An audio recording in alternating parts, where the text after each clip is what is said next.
네, 이슈의 재구성 시간입니다. 앞서 최현덕 매니저하고도 또 그리고 상황실에서도 반도체 이야기를 했습니다. 그만큼 오늘 시장에서 핫한 트렌드 그리고 지난주부터 부활하고 있는 섹터가 바로 반도체인데요. 우리 시장의 주도주 자리매김할 수 있을지 이에 대한 이야기는 코스파트너스 김란 부대표와 함께 나눠보겠습니다. 어서 오세요. 네, 안녕하세요. 네, 안녕하세요. 저희가 오늘 저희만이 아닐 거예요. 모든 경제방송에서 오늘 반도체 이야기를 좀 많이 할 것으로 보여지는데 국내 증시뿐만 아니라 해외 증시에서 먼저 바람이 불어왔고 국내 네. 증시에도 영향을 미치면서 외국인의 순매수가 들어오고 있습니다. 반도체 업황 회복하는 걸로 보시나요? 업황의 회복에 대해서 단언을 하기는 조금 이른 감은 있지만요. 네. 최소한 그동안 우리 증시에서 소외가 됐었던 반도체 업종의 부활은 시작됐다라고 이렇게는 말씀을 드릴 수 있을 것 같아요. 특히나 미국 시장을 방금 말씀을 주셨습니다. 엔비디아 같은 경우에도 계속해서 주가가 올라가고 있고 특히나 마이크론 같은 경우에는요. D램을 전체적으로 시장 점유율을 보면 삼성전자가 1위의 시장 점유율을 가지고 있고 2위가 SK 하이닉스입니다. 그리고 3위가 마이크론이에요. 그런데 마이크론이 오늘 간밤에 주가가 급등을 했거든요. 그렇다라는 것은 이 D램에서의 어느 정도 업황 회복에 대해서 글로벌 리서치 기관으로부터 얘기가 나오면서 동종 산업 안에 있는 우리나라 특히나 반도체 대장주 하면 삼성전자, SK 하이닉스를 빼놓을 수 없듯이 이들 관련주들이 또 마침 주가가 많이 하락해 있었던 상황이었거든요. 그렇기 때문에 오늘 시장에서 삼성전자가 5% 넘는 그런 독주를 보여주고 있고요. 또 아이러니하게도 삼성전자가 1% 내외로 왔다 갔다 하는 것이 아니라 이렇게 5% 이상 올라가게 되면 네. 지수의 상당 부분을 차지하고 있는 삼성전자이기 때문에 여타 다른 종목들은 사실상 가기가 힘들다라고 보시면 됩니다. 수급이 오늘은 완전히 이쪽으로 쏠리면서 장악을 했다라고 보시면 되겠고요.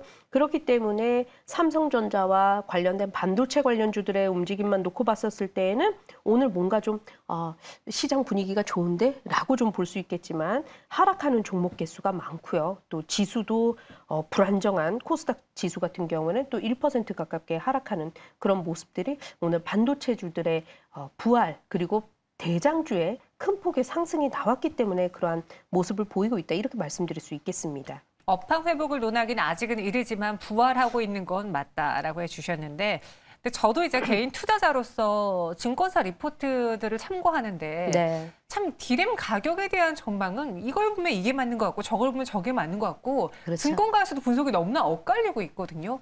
이걸 어떻게 개인 투자자들이 해석을 해야 되는지 부 대표님은 무엇이 맞다고 보시는지요? 저는 수급이 말해주고 있다라고 생각을 합니다. 그렇기 때문에 지금 보시면 디램 가격을 검색을 해보셨다고 그러셨어요. 네. 그런데 전망에 대해서 나온 결과물을 가지고 보면 어제는 아직은 여전히 겨울이다. 이런 기사가 나오고요. 또 오늘 같은 경우에는 겨울 터널의 끝자락에 와 있다라는 기사가 나오곤 합니다. 그렇기 때문에 어떤 게 맞을지 일반 투자자분들이 해석을 하기가 굉장히 어려울 거라는 생각이 들고요.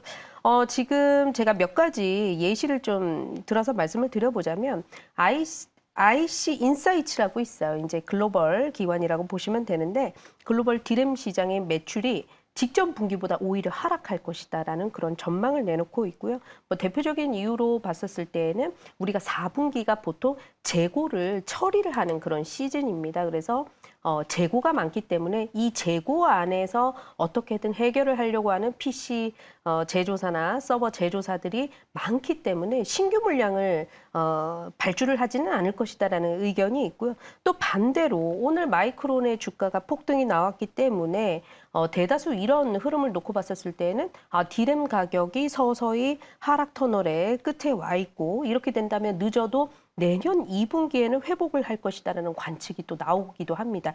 이 긍정적인 전망을 내놓고 있는 쪽에서는 이제 어떤 얘기들을 꺼내냐면 인텔이 이제 PC를 만들죠. 그런데 PC에 있어서 신제품을 출시를 하는 데까지 굉장한 오랜 시간이 걸렸습니다. 그런데 국내에서 SK 하이닉스를 필두로 해서 DDR5, 이 D램을 만들었음에도 불구하고 네. 시중에 제품을 출시를 하지 못했던 이유는 이 완제품인 PC에서 신제품이 나와야지만 그 신제품에 탑재를 해서 고객분들이 보실 수 있는 그런 환경이 되시는데 이 PC 자체가 신제품이 나오질 않다 보니까 탑재를 할 수가 없었어요. 그런데 인텔이 지난번에 밝혔거든요. 올해 4분기부터 PC 그리고 내년도에 서버용까지 신제품 라인업을 발표를 하겠다라고 얘기를 한 만큼 DDR5, 그러니까 D램 쪽에서부터의 변화의 감지는 조금씩 시작이 되지 않았나. 특히나 투자하는 이 주식시장 안에서는 이런 분위기를 먼저 감지하고 업황의 회복은 다소 뒤라 할지라도 네. 먼저 선반영하는 모습들이 나타나고 있습니다.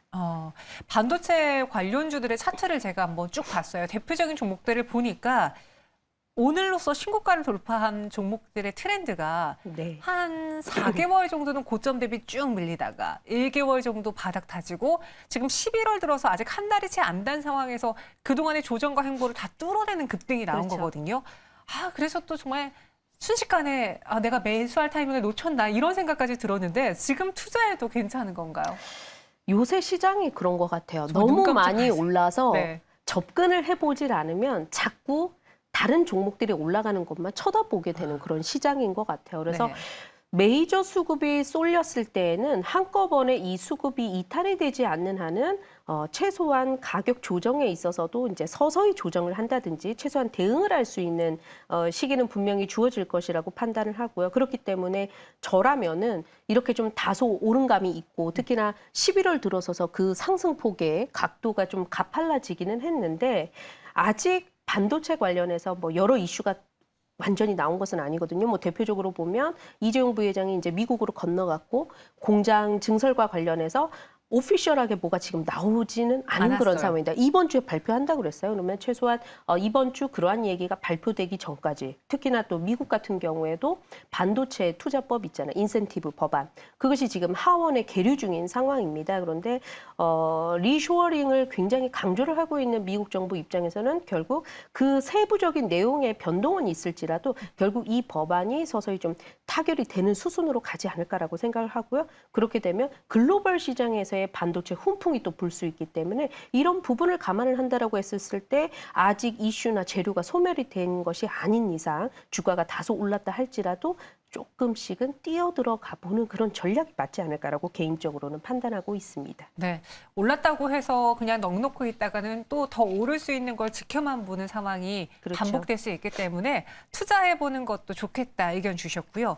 그리고 반도체도 저도 한때 이제 공부를 해봤을 때 워낙 기업들이 많잖아요. 네, 많습니다. 분류할 것도 참 이렇게나 많은지 모를 정도로 아니 이제는 뭐 시스템 반도체 쪽으로 보려고 하니까 디램가 반등한다. 그럼 디램도 봐야 될 것 같고 그 안에서 소재를 볼까 부품 볼까 장비 볼까 매번 또 그게 고민이잖아요. 반도체 지금 이 부활에서 우리는 어느 쪽에 조금 더 초점을 맞춰 접근해야 될까요? 보통 이제 대장주가 큰 폭의 반등을 하기 시작하면 여타 다른 소부장 관련주들도 뒤를 따라가게 마련입니다. 그런데 제가 조금 더 그 관심을 두고자 하는 그런 영역이 있다면 저는 장비 쪽일 것 같아요. 장비요. 네, 장비 같은 경우에는 투자가 증설 이슈 이런 것들이 이제 소멸이 되게 되면 한 3년 동안은 그동안 버려들었던 돈으로 버티기 시작합니다. 굉장히 힘든 시기를 많이 겪어요. 그래서 장비주를 투자를 할 때 굉장히 까다롭기도 한데 네. 반면에 지금과 같은 시기는 어떠냐면 이제 삼성이 3년간 반도체와 같은 전략 사업에 240조 원을 투자를 하기로 했는데 이게 말이 240조 원이지 그 세부적인 내용을 뜯어놓고 보면 반도체 쪽에 220조를 투자를 하는 거고요. 그 안에서 설비 증설과 관련한 직접적인 투자안이 절반에 해당하는 120조 원 정도. 투자가 해당이 될 것입니다. 그러면 이럴 때 발맞춰서 장비주들이 조금 웃을 수 있는 시기가 오고 있는 것 같습니다. 그래서 구체적으로는 보통 이제 설비 증설하고 나면 장비가 먼저 들어가고요. 그 다음에 뭐 소재 관련한 부분들 생산량이 이제 늘어날 것이기 때문에 그런 종목군들이 전공정 이후에 후공정 들어가고 여러 가지 이제 시차를 두면서 올라가기 마련인데 지금은 파운드리 관련주 특히나 미국 시장에서의 증설 이슈가 있는 또 삼성전자 같은 경우에는 가장 그 안에서 장비주들이 좀 먼저 웃을 수 있지 않을까라는 관점에서는 장비주 아직 많이 오르지 않은 장비주를 한번 살펴보자 이렇게 좀 말씀드리고 싶습니다. 딱 나왔네요. 장비 쪽이 가장 큰 수혜를 볼 것 같다. 이쪽을 중점적으로 보고 있다라고 했고 또 우리가 반도체주를 분류해 보자면은 1차원적으로 그래요. 대형주냐 중소형주냐. 대형주는 뭔가 먼저 이들이 가주기 때문에 여기서 먹고 낙수 효과로 소부장으로 가서 또 두 번째 먹으면 참 베스트인데 사실 자금이 그렇게 많지 않아서 그렇죠. 네, 뭔가 선택을 해야 되는 순간이 오거든요. 어느 쪽으로 가볼까요? 저는 이 대형주가 더 많이 오른다, 또 중소형주가 아니다, 더 많이 오를 것이다. 이렇게 좀 나눠서 말씀을 드리기보다는 네. 투자 성향에 조금 차이가 있다. 이렇게 투자 성향 본인의 따라요. 성향에 맞춰서 대응을 해보자라고 말씀을 드리고 싶고요. 아무래도 대형주들 같은 경우에는 변동폭이 작은 만큼 좀 안정적이고, 그리고 이제 오를 때 그 폭에 있어서 상승폭이 벌써 30% 정도면 정말 많이 오른 것 같은 그런 이제 생각이 들거든요. 그런데 반대로 장비나 뭐 부품 소재 조금 중소형주들 같은 경우에는 굉장히 바닥권에서 오름폭이 심상치 않습니다. 굉장히 많이 오르는 그런 특성을 가지고 있어요. 그런데 대신에 변동성이 심하고 대형주를 좀 뒤따라가는 그런 경향들이 없지 않아 있기 때문에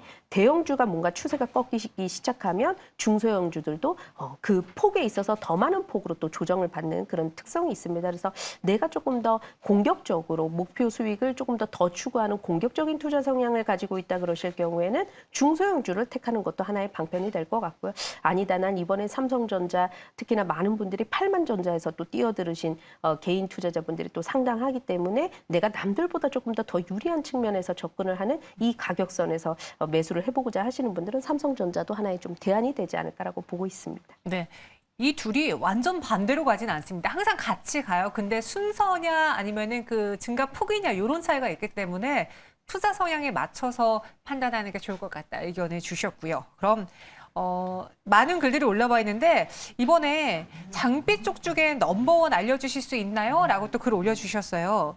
소부장 내에서 아까 장비를 보자고 하셨고 네. 종목으로 꼽아보자면 어떤 종목이 눈에 띌까요? 몇몇 대장주의 성격을 띠는 종목군들은 사실 좀 오르기는 올랐습니다. 그렇다고 해서 우리가 눈여겨보지 않을 것이 아니라 조금 눌림목 구간에서 매수를 해본다면 좋은 타점이 될 것 같아요. 그러니까 제가 보고 있는 종목은 한미반도체입니다. 한미반도체요. 예, 한미반도체 같은 경우에는 반도체 후공정 장비 업체고요. 대표적으로 삼성 파운드리 관련 수혜주 하면 이 탑3 안에 꼽히는 그런 종목이 한미반도체고 추세상으로는 굉장히 우상향하면서 올라왔어요. 그래서 많이 올라오기는 했는데 뭐 절단, 세척, 건조 그리고 패키징까지 필수 장비를 생산을 하기 때문에 뭐 전 세계 시장에서 놓고 본다면 점유율 80% 이상의 장비주 같은 경우에는 특히나 공략을 하실 때 이 점유율을 보셔야 됩니다. 얼마나 절대적인 그 기술력이 높은 장비를 만드는지를 살펴보셔야 되고요. 그런 측면에서 한미반도체는 기술력은 입증이 됐다 이렇게 말씀을 드릴 수 있습니다. 고객사로는 역시나 삼성전자, SK하이닉스를 필두로 하고 있기 때문에 고객사의 현재 주가가 어떻죠? 이제 바닥권에서 SK하이닉스는 꽤 많이 올라왔고 삼성전자도 뒤따라가는 모습들 나타나고 있기 때문에 한미반도체도 한 넉 달 이상을 조금 쉬어갔다가 이달 들어서서 조금 올라서고 있어요. 그래서 관심을 가져보자 말씀을 드리면서 오늘 시장 막판에 조금 눌림이 나오고 있습니다. 그래서 뭐 현재 가격권 부근 내일장에 조금 더 눌림이 나올 것 같아요. 그러면 내일 시장에서 공략을 해보는 것도 답이 될 것 같습니다. 뭐 38,200원권이면 매수 가격선 무난할 것 같고요. 손절가 같은 경우에는 최근에 축이 형성된 가격이 35,000원에서 6,000원 선입니다. 그래서 이 축을 훼손하지 않았을 경우에 조금 더 단기적으로 발빠르게 올라갈 수 있을 것 같아요. 그래서 손절가를 35,000원으로 좀 말씀을 드려보도록 하면서 목표가 같은 경우에는 일단 현재 구간권에서 신고가 돌파를 하게 되는 것을 좀 기대를 하고 있고 41,350원보다 소폭 위인 42,000원까지 목표가 제시 도와드리도록 하겠습니다. 네, 한미반도체를 지금 눈여겨보고 있다. 매수 가격 현재가랑 좀 비슷하긴 한데요. 눌림목 구간에서 접근한다면 더할 나위 없이 좋아 보일 것 같네요. 목표 주가는 42,000원, 손절 가격은 35,000원 제시해 드렸습니다. 반도체 부활이 보이고 있다. 그리고 반도체 안에서는 장비, 그리고 투자 성향이 맞게 대형주냐, 중소형주냐 판단해 보시길 바라겠습니다. 김남 부대표님 여기서 보내드리겠습니다. 고맙습니다. 네, 감사합니다.